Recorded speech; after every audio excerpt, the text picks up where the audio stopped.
What happens when the fire in your kitchen suddenly goes out?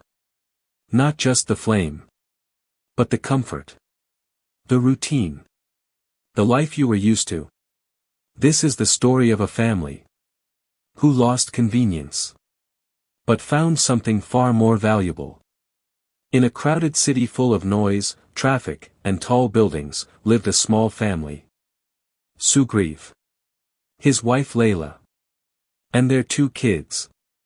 Their life was simple, but busy. Every morning, Sugriv rushed to work. Layla prepared food in a hurry. Kids got ready for school. Everything moved fast. There was no time to sit. No time to talk. No time to breathe. But one day, something changed. It started with a small problem. The LPG cylinder in their kitchen got empty. Layla turned the knob. No flame. She tried again. Nothing. Sugriv, the gas is over, she called. I'll book a refill, he said. But this time, it was not so simple. Days passed. No cylinder. The delivery was delayed. The city was facing an LPG shortage. People were waiting. Standing in long lines. Arguing. Complaining. At first, they thought, it's just a few days. But days turned into weeks. Cooking became difficult. Layla tried using a small electric stove. Sometimes it worked. Sometimes it didn't. Electricity cuts made it worse. Meals were delayed. Food was limited. Stress increased. Sugriv came home tired. Layla was frustrated. Kids were confused. Why can't we cook like before, they asked. No one had an answer. The city that once felt comfortable now felt heavy. Noisy. Stressful. Unpredictable. One night, as they sat in dim light, eating a simple meal, Sugriv said something quietly. What if we go back to the village, for some time?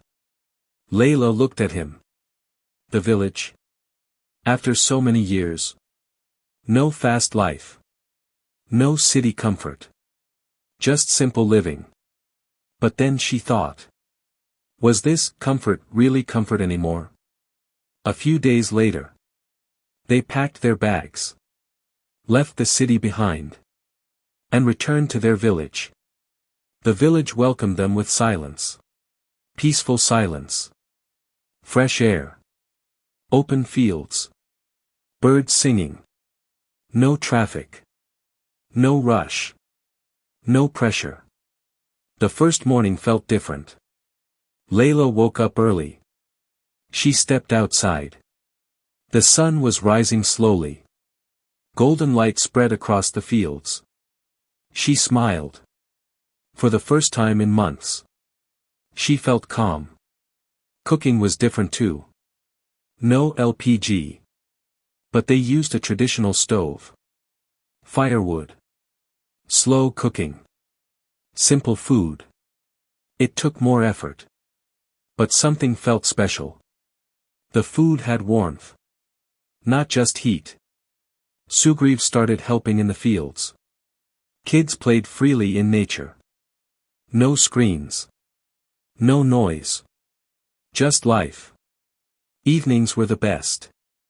They sat together. Talked. Laughed. Shared stories. Something they never had time for in the city. Days passed. Then weeks. Slowly. They realized something. They were not missing the city. They were not missing the convenience. They were not missing the rush. They were feeling something new. Peace. Connection. Happiness. One evening, kids asked, Papa, are we going back to the city? Sugriv looked at Layla. They both smiled. And he said, we came here because of a problem. But we found a better life. The LPG crisis had forced them to stop. To pause. To rethink. Sometimes, life takes away something small to show you something bigger. Listen carefully. We often chase comfort. Fast life. Easy solutions. Modern living. But in that chase, we lose something important. Time. Peace. Family. The fire in the kitchen may cook your food, but the warmth in your home comes from something else. Togetherness. Simplicity. Understanding. The family did not become rich in money, but they became rich in life. And that is the real success.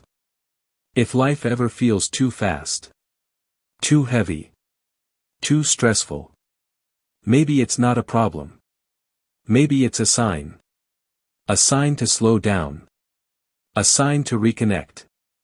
A sign to choose what truly matters. Because in the end, it's not about how fast you live. It's about how well you live. Sometimes, when the flame goes out, life lights a better path.